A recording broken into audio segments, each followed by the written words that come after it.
बिस्मिल्लाहिर्रहमानिर्रहीम। अस्सलामुअलैकुम। आप देख रहे हैं हालात। मैं हुसैन चौधरी। वज़ीर-ए-आज़म के नए मुशीर जो हैं दाखिला के और एहतसाब के ब्रिगेडियर रिटायर्ड मुसद्दक अब्बासी साहब, उन्होंने भी खान साहब को मायूस ही कर दिया है। उनकी उम्मीदों उमंगों पे ओस पड़ गई है। इस हवाले से हम खबर देंगे। एक खबर है हमारे पास, तो इसको आगे जाके हम बयान कर देते हैं। और फिर जो पोलिटिकल डेवलपमेंट्स हैं वो बड़ी तेज़ी के साथ आगे बढ़ रही हैं। 5 फरवरी से जो मुलाकात हुई थी ज़रदारी साहब की और शहबाज शरीफ और हमज़ा और मरियम के साथ, तो उसके बाद जो तेज़ी आई है, आज भी मौलाना साहब की मुलाकात हुई है चौधरी बरादरान से, और कल शहबाज शरीफ साहब की मुलाकात होने जा रही है। एक वफद की नून लीग का जो वफद है वो मुलाकात करने जा रहा है। इन मुलाकातों में हो क्या रहा है? कोई खिचड़ी पक रही है, पानी में मदानी डाली जा रही है, या कोई संजीदा इकदाम या संजीदा बात की तरफ मामला जो है वो बढ़ रहा है? इस पर बात करेंगे। लेकिन इससे पहले छोटी सी बात कि नवाज शरीफ की जो आखिरी रिपोर्ट आई थी मेडिकल, तो उसमें जनाब उन्होंने एक बोर्ड बनाया था और बोर्ड ने कहा है आरिफ नदीम साहब की सरबराही में, तो उन्होंने कहा जनाब हम तो किसी नतीजे पे नहीं पहुंच रहे हैं। और शहबाज गिल साहब जो हैं वो वही बात कर रहे हैं बार बार कि जाली रिपोर्टें थी और मैं बार बार कहता रहा हूँ, वीलाग मुख्तलिफ किए हैं। तो फिर तो भाई जो आपके वज़ीर-ए-आज़म के मशीर हैं सेहत के, जो शौकत खाना में भी होते हैं, उनको भी पकड़े, वो भी उस बोर्ड में थे। फिर यास्मीन राशिद साहबा को पकड़े। यास्मीन राशिद साहबा ने धड़ल्ले के साथ ये बात की आज। उन्होंने कहा जनाब शहबाज गिल को पता होगा जाली रिपोर्टां का, मुझे अपने डॉक्टरों पर एतबार है, मुझे एतमाद है, वो रिपोर्टें बिल्कुल ठीक थी नवाज शरीफ की जो थी, जिनकी बुनियाद पर उन्हें बाहर जाने की इजाज़त मिली थी। और फिर लाहौर हाई कोर्ट ने उन्हें कहा था कि जनाब वक्तन जो हैं आप अपनी मेडिकल रिपोर्ट्स जो हैं वो हाई कोर्ट में सबमिट करेंगे। और अटॉर्नी जनरल को वज़ीर-ए-आज़म साहब ने कहा कि जनाब आप शहबाज शरीफ क्योंकि ज़ामन है, तो शहबाज शरीफ को पकड़ने के लिए लाहौर हाई कोर्ट से आप रुजू फरमाएँ। और उन्होंने कहा जनाब अपनी कमिटमेंट पूरी करें। वो कमिटमेंट तब पूरी होनी है जब ये कन्फर्म हो जाए कि नवाज शरीफ सेहतमंद हैं। अगर वो सेहतमंद होंगे तो फिर लाने के पाबंद हैं शहबाज शरीफ साहब। तो वो तो रिपोर्ट्स जो हैं और डॉक्टर की जो राय है, जो ओपिनियन है, जो भी आप उसको नाम दें, उसके मुताबिक तो वो सफ़र करने के काबिल ही नहीं है। वैसे चलना फिरना बज़ाहिर तंदुरुस्त नज़र आने एक अलग बात है, मेडिकल रिपोर्ट जो है वो एक अलग चीज़ है, एक अलग बात है। तो जब वो आए थे सर्विसेज में तो वो चल के गए थे, हालांकि वो कहते हैं ना उनके प्लेटलेट्स पता नहीं कहाँ से कहाँ पहुँचे हुए थे। और फिर वो जब एम्बुलेंस में गए थे वो इमरान खान सबको कह रहे हट्टा कट्टा से जनाब, जो तो मैं देखा मैं तो हैरान रह गया, फिर मैं रिपोर्टा मंगवाई, फिर मैं खुद देख यार खान साहब भी वैसे ना जी अपनी नौयत के। तो अब अगर पंजाब हुकूमत मांगती है रिपोर्ट, तो कानूनी तौर पे नवाज शरीफ या शहबाज शरीफ पाबंद नहीं है कि पंजाब हुकूमत को रिपोर्ट दें। एक ही सूरत है, या जी हाई कोर्ट में जाएं, हाई कोर्ट से रिपोर्ट लें। अगर हाई कोर्ट उस रिपोर्ट में मुतमिन नहीं है जो सबमिट की गई है रजिस्ट्रार को, वो ये भी मैं बता दूं, वो जो जजमेंट है ना 16 नवंबर 2019 को जो उन्हें इजाज़त मिली थी बाहर जाने की, 2 रुकनी बेंच था, मिस्टर जस्टिस अली बाकर नजफी और मिस्टर जस्टिस सरदार अहमद नईम पर मुश्तमिल, उन्होंने इजाज़त दी थी, तो वो इंटरिम ऑर्डर था, अभी केस पेंडिंग है। ये एक सीएम डालें, मुतफर्रिक दरखास्त उसको कहते हैं, वो डालेंगे जनाब इसकी जल्दी समाअत कर ली जाए। और जल्दी समाअत के लिए उसमें सारे जो हैं वो आइनी और कानूनी निकात हैं जिस पे बहस होनी है। तो बहरहाल ये अगर हाई कोर्ट मुतमिन नहीं है उस रिपोर्ट से, वो कहें जनाब इसकी वो लैब की रिपोर्ट्स और दीगर वो फला चीज़ें मुकम्मल एक मुफस्सल रिपोर्ट भेजी जाए, तो फिर वो भेज देंगे। और दूसरा तरीका ये है कि हाई कमीशन को एक ख़त लिखे, हाई कमीशन अपना नुमाइंदा भेजे। ये पाबंद है कि उनका जो मालिज है वो तो एम उसने हुसैन नवाज ने एक रेड दी थी ना कि भाड़ में जाए, वो क्या कहते हैं हाई कमीशन या रिपोर्ट लेने आएगा जो बंदा, ऐसा मुमकिन नहीं है, वो एक सीरियस मामला है। तो अगर वो जाएंगे तो जाके अपनी मालिज से मिल के एक रिपोर्ट हुकूमत पाकिस्तान को भेज देंगे, उसकी बुनियाद पर फिर हाई कोर्ट चले जाएंगे। सरे-दस्त ये पकड़े नहीं जा रहे उस कमिटमेंट की बुनियाद पे, यकीन दहानी की बुनियाद पे जो अदालत में करवाई है नवाज शरीफ ने और शहबाज शरीफ ने, ना ही हुकूमत पंजाब इनसे मांग सकती है। हुकूमत पंजाब के पास एक था हथियार कि अगर वो इनकी बेल जो है उसको एक्सटेंड करती रहती, हर रिपोर्ट पे एक्सटेंड करती रहती, फिर उनके पास हथियार था जनाब हमने बेल का फैसला करना है। क्योंकि जजमेंट ये आई थी कि इस्लामाबाद हाई कोर्ट की जो दूसरा रेफरेंस था अरशद मलिक वाला, कि इनकी कुछ 8 हफ्ते के लिए शायद उनकी इंटरिम बेल हुई थी और फिर मामला पंजाब हुकूमत को उन्होंने भेज दिया था इस्लामाबाद हाई कोर्ट ने, कि पंजाब हुकूमत के पास भी ये इख्तियार है कि ज़मानत जो है वो उनकी ले सकती है, जेल से बाहर उनको ज़मानत पे निकाल सकती है। तो अगर इन्होंने तो उस वक्त फुर्तियाँ दिखाई, फौरी तौर पर जनाब काटा मार दिया, दूसरी पेशी पे ही इन्होंने वो उनकी इंटरिम बेल जो थी जो होम डिपार्टमेंट है पंजाब का, उन्होंने कहा नहीं भाई असी बेल नहीं देनी, चलो दौड़ो। अगर वो इनके पास हथियार रखा होता है इन्होंने, ये तो होते दूर अंदेश जो होते हैं ना सियासतदान, वो ऐसी गेमें करते हैं, इनको कुछ समझाने वाला नहीं था। इन्होंने कहा जनाब डाल दो, वो तो मुल्क से बाहर है, आप उसको वापस ला नहीं सकते। उमर के शहजाद अकबर लोगों ने इन्होंने एम्फसाइज ही रखे। अच्छा, अब जो ब्रिगेडियर मुसद्दक अब्बासी साहब हैं, उनके हवाले से ये रिपोर्ट है कि खान साहब ने बड़ा चुन के एक बंदा लभ्या से, उनकी ज़ात के बारे में भी वैसे काफ़ी बातें होती रही हैं, और मैंने ये कहा था कि वो आखिरी उम्र में बंदा मजहबी हो जाता है, रूहानियत की तरफ मायल हो जाता है, रफाही काम करने लग जाता है। ब्रिगेडियर मुसद्दक अब्बासी साहब जो हैं वो ऐसे ही कुछ शख्सियत उनकी जो है वो बन गई हुई है, मलबूबा सा भी है, मशीर भी हैं, रूहानी शख्सियत भी हैं, रफाही काम भी कर रहे हैं, साबक ब्रिगेडियर भी हैं। खान साहब का ख्याल था कि वो आएंगे शहजाद अकबर की जगह और जादू का चिराग रगड़ेंगे, और FIA वाले जो हैं वह घोड़े की तरह अल्फ हो जाएंगे और भागेंगे जनाब, जाके ऐसे गर्दन से पकड़ लेंगे शहबाज शरीफ को। और फिर एक और जो खबर है, खान साहब कहते हैं कि जहांगीर तरीन जो है वो अपना जहाज उड़ाता फिर रहा है ना आजकल, खान साहब के काबू नहीं आ रहा। बड़ा कोशिश की है खान साहब ने वैसे, तो उसको भी अंदर पकड़ के अंदर करें, शहबाज शरीफ को भी पकड़ के अंदर करें। अब ब्रिगेडियर मुसद्दक अब्बासी साहब जो हैं उन्होंने सारा चेक चुक किया है, FIA वालों से पूछा, उन्होंने कहा जनाब जो मनी लॉन्ड्रिंग वाला केस है वो भी बज़ाहिर जो है कमज़ोर सा केस है, अदालत में मामला चला गया हुआ है, तो वो इंटरिम बेल पे हैं, उसमें हम कैसे पकड़ सकते हैं उनको। बेल कैंसिल करवाने की करते हैं कोशिश, देखते हैं जनाब, लेकिन अदालत के सर अदालत को तो हम नहीं ना कह सकते। और फिर नैब में भी केस है, नैब वाला केस तो बस दबदबी गया पता नहीं। और डबल चैपटी का जो आइन में एक प्रोविज़न है कि दोहरी सज़ा नहीं दी जा सकती, एक ही जुर्म है वही वाला कि जनाब मनी लॉन्ड्रिंग और बेनामी अकाउंट्स जिन पे बड़ा ये उछल रहे हैं, दोनों में एक ही है। तो पता ये चला कि जनाब मुसद्दक अब्बासी साहब ने शहजाद अकबर की तरह फट नहीं मारी, ये नहीं कहा जनाब मैं ये कर दूंगा, कान से पकड़ के ले आऊँगा, गर्दन से पकड़ के जेल में डाल दूंगा। उन्होंने वही बात की है जो बशीर मेमन साहब ने की थी। बशीर मेमन साहब ने कहा भाई केस बनेगा तो बनावांगा, एम कितना बना दूँगा। और मुसद्दक अब्बासी साहब के बारे में ये इतला आई है, उन्होंने खान साहब को ये कहा है कि खान साहब कम थे फिर अदालत नहीं करना ना, असी की कर सकते हैं थे। उन्होंने सही तस्वीर जो है वो खान साहब के हजूर पेश कर दी है, और कि खान साहब की मर्जी है जनाब गुस्सा करन या की करन या ना करन, या ब्रिगेडियर साहब की गल ना जेडे ने वो एग्री कर लें, ये भी हो सकता कि जनाब ठीक है कानून के मुताबिक अगर फड़े नहीं फड़े जा सकते दसो की करिए। और फिर वो जो ख़तून है मरीम नवाज़ कि उनको गिरफ़्तार करें, वो कुछ कहते हैं कि सिक्योरिटी वाले जो अदारे हैं वो इजाज़त नहीं दे रहे कि जनाब उनको गिरफ़्तार किया जाए, वो बड़ा मसला बन जाना है, कोई सिक्योरिटी थ्रेट्स बन जाएंगे, कोई सिक्योरिटी के मामला आ जाएंगे। ये बड़ा गंभीर सा खान साहब जो एक बड़ी ख्वाहिश थी सबको जेल में डालूंगा, वो सब जेल से निकल गए हुए हैं और दोबारा जेल में डालना मुश्किल हो गया हुआ है। अच्छा, अब आते हैं जनाब वो डेवलपमेंट जो ज़ाहिर है 5 फरवरी से पहले से मामला जो है वो राब्ते शाब्ते सारा कुछ होते रहे हैं।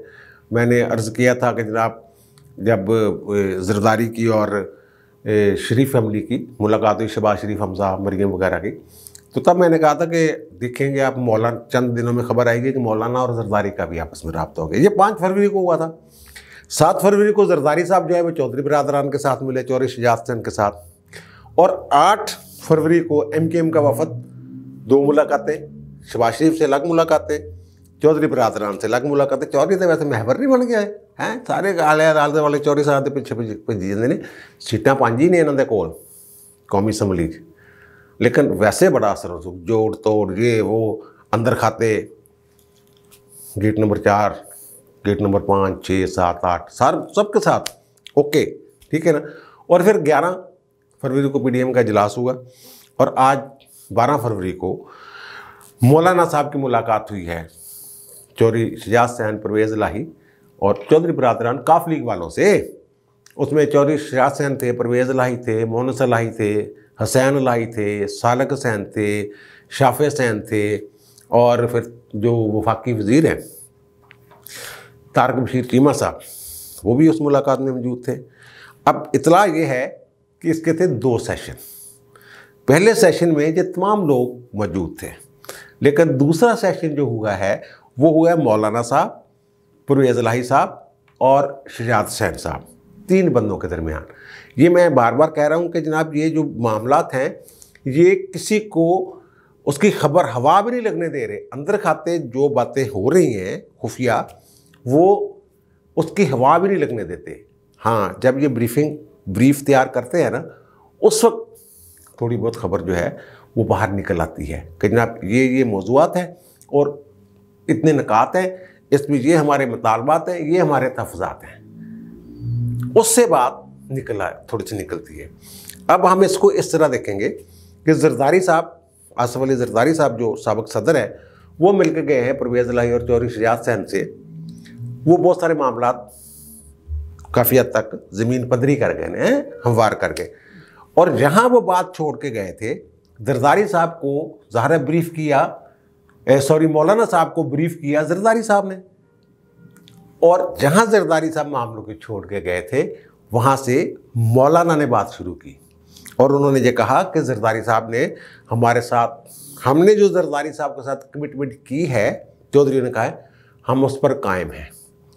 इसका मतलब है कि कुछ ज़रदारी साहब ने तय किया उनके साथ। वो वही बात है जो मैं पिछले भी लाग में अर्ज़ कर चुका हूँ कि लेना की या तो देना की है, ये वाला मामला हो रहा है। और आज मौलाना ने जहाँ बात छोड़ी है, कल शाम 4 बजे 6 रुकनी वफद मियाँ शहबाज शरीफ की क़यादत में चौधरी के पास जा रहे हैं और वो वहाँ से बात जहाँ मौलाना साहब छोड़ के आए हैं, वहाँ से अगली बात मौलाना साहब ने उन्हें कहा है कि ये ज़रदारी साहब के साथ आपकी बात हुई, ये मेरे साथ होगी और बाकी फाइनल चीज़ें और बहुत सारी चीज़ें जो तय करने वाली हैं वो करेंगे शहबाज शरीफ साहब कल। अच्छा है कि वो और बड़ी अफवाह चल रही है, 14 साल बाद मुलाकात, 14 साल बाद मुलाकात, 14 साल बाद मुलाकात, ये 23 साल बाद सियासी मुलाकात हो रही है।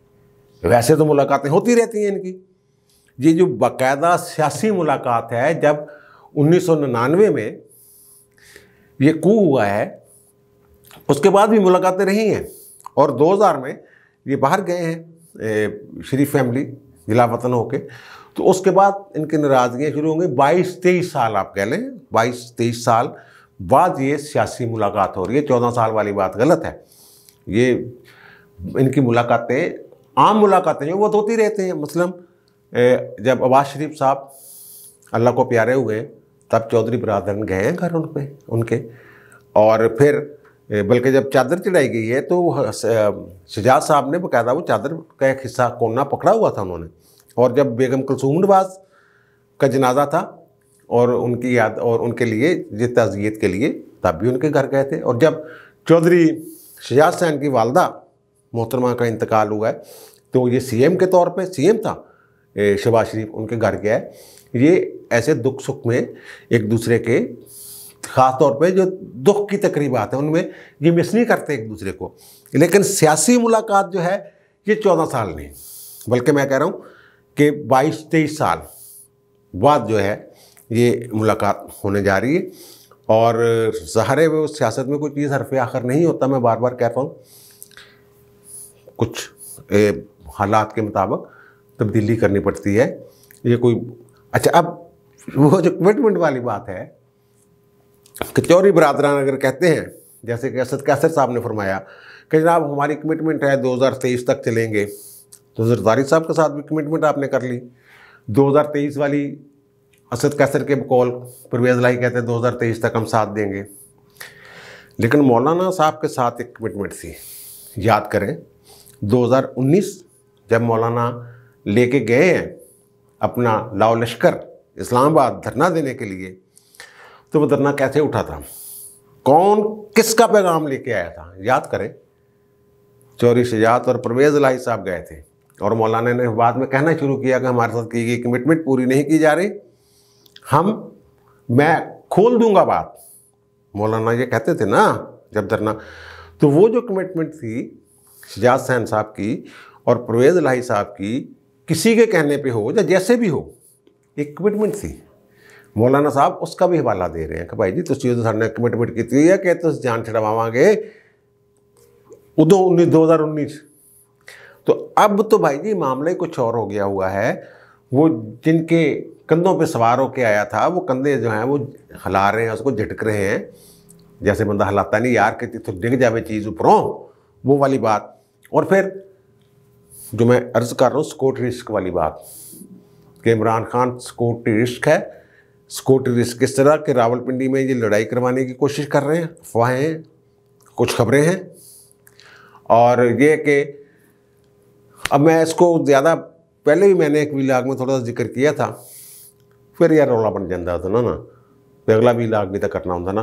बहरहाल खान साहब जो हैं ये इनकी वो कोई ऐसी हरकत करना चाह रहे हैं जो पसंदीदा नहीं है, जिससे जो अस्करी क़यादत में जो बड़े बैठे हुए हैं उनके साथ कोई, उनमें आपस में कोई तनाज़ा पैदा हो सकता है। खान साहब को ऐसी हरकतें वो कर रहे हैं।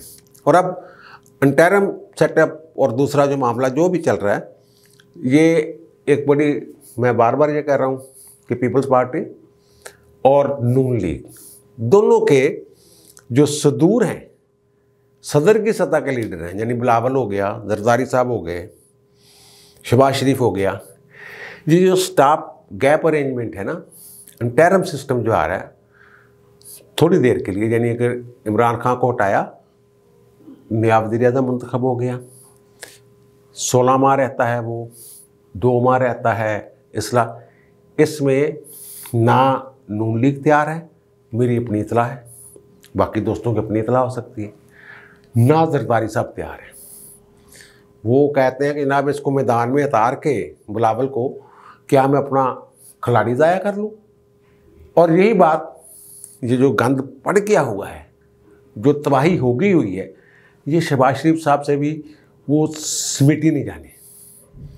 ये इंटरिम अरेंजमेंट करने, और लंदन से ये खबर है, ये भी मैं बता दूं आपको कि हमें इंटरिम सिस्टम से कोई दिलचस्पी नहीं, जिसको वो कहते हैं ना कि ब्रिज, पीएम ब्रिज, पता नहीं क्या, कोई इमरान खान, नवाज शरीफ, इसका कोई अजीब सा नाम रखा हुआ है उन्होंने, ब्रिज प्राइम मिनिस्टर इस तरह को नाम रखा हुआ है। मैं इसको स्टाफ गैप अरेंजमेंट कहता हूँ कि दरमियान में खाली जगह पुर करने के लिए। और वो इंटरिम सिस्टम भी कह रहे हैं इसको। लंदन से ये खबर है कि वो कहते हैं हमें इंटरिम सिस्टम में कोई दिलचस्पी नहीं है, इसको ग्राइंड जिसको मर्जी ले, हमें कोई परवाह नहीं। और बिलावल को जरदारी साहब कहते हैं मैं ज़ाया नहीं करना। अब थोड़े अरसे के लिए अगर किसके साथ लग जाता है, साबिक वज़ीर-ए-आज़म ज़िंदगी भर लगा रहे, फिर अब बलोच जो है, जमाली साहब ऐसे रहे हैं बलोचों में से, अख्तर मैंगल साहब की 4 सीटें हैं उनके ग्रुप की, उनकी जमात की। और अगर अख्तर मैंगल साहब के नाम कुर्रा निकल आए, फिर आप क्या कहेंगे, अच्छी चॉइस होगी मेरे ख्याल, है ना। और फिर मौलाना साहब के साहबजादे, मैं तो कहता हूँ कि असदर रहमान, मौलाना असदर रहमान, वो भी कोई बुरी चॉइस नहीं होगी इस इंटरिम सिस्टम में। लेकिन मौलाना से डरते बड़े हैं लोग, बहुत सारे लोग ऐसे हैं वो कहते हैं मौलाना से बड़ा करूर है। मौलाना साहब बड़े बड़े घाक सियासतदान ने, असल सियासतदान ही होने, वो कुछ सज्जी दिखा के कभी ना कर जाए। बहरहाल ये है कि पीडीएम की छोटी जमातों में से किसी का कुर्रा निकल सकता है। पीपल्स पार्टी और नून लीग में से अगर आता है तो मेरे ख्याल बहुत ही नामसायद हालात और बहुत ही प्रेशर अगर हो, फिर शायद शहबाज शरीफ जो है वो इस मुख्तसर अरसे के लिए अपने आप को पेश कर दें, लेकिन वो नहीं, वो भी कोई दूसरे दर्जे का, दूसरे दर्जे एक क्लास सियासतदान, लेकिन वो उनसे नीचे है शहबाज शरीफ से। इसी तरह पीपल्स पार्टी में उनसे नीचे जैसे वो रहे। लेकिन नून लीग वाले जो है वो मेरा ख्याल है कि मुकम्मल तौर पर दस्तबरदार हो गए हैं इंटरिम सिस्टम से। इंटरिम सिस्टम की जो भी गवर्नमेंट बननी है, इंटरिम सिस्टम वो नहीं है, पूरी हुकूमत की बात नहीं मैं कर रहा, मैं कर रहा हूँ ये इमरान के जाने और जनरल इलेक्शन के बाद आने वाला जो है मामला, फिर जो इंटरिम पूरी हुकूमत बने उस तक का जो टाइम है थोड़ा सा, उसके लिए उससे वो मुकम्मल तौर पर अलग हो गए हैं और ये फैसला ये करेंगे। और मेरी इतला के मुताबिक, इतला प्लस तजदीद आप कह लें, ये शायद मामला जो है वो मौलाना साहब और जरदारी साहब आपस में तय तो कर लें कि फ़लाँ को कर लें और फ़लाँ को कर लें। और मौलाना साहब जो वो क्यों नहीं चाहेंगे कि उनका बेटा उनके साथ साबिक़ वज़ीर-ए-आज़म लगा रहे ज़िंदगी भर। और अख्तर मैंगल की तरफ भी बहुत सारे लोगों का जो है वो ध्यान जा रहा है। अब मुझे दीजिए इजाज़त, चीज़ें एक दो दिन में क्लियर होती जाएंगी और कल जब शहबाज शरीफ और चौधरी बरादरान की मुलाकात होगी, वो भी मेरा ख्याल 2 सेशन ही होंगे, अल्लाह की मुलाकात भी होंगी और बच्चे सारे इकट्ठे होंगे तो भी एक मुलाकात होगी। बहरहाल ये पता नहीं, मुझे फाइनल नहीं है। अब मुझे दीजिए इजाज़त, इंशाल्लाह दोबारा मुलाकात होती है नए व्लॉग के साथ। अल्लाह ताला आप पर, मुझ पर, हम सब पर मेहरबान रहे। अल्लाह हाफ़िज़।